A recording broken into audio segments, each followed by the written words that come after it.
முதல் நான் உன்னை ஆசீர்வதிப்பேன்.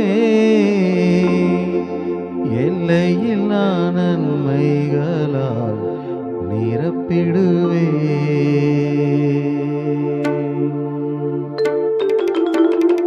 இன்று முதல் நான் உன்னை ஆசீர்வதிப்பேன்.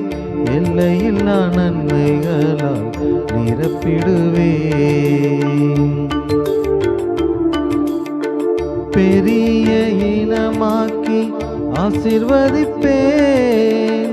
உனது பெயரை நான் உயர்த்திடுவேன்.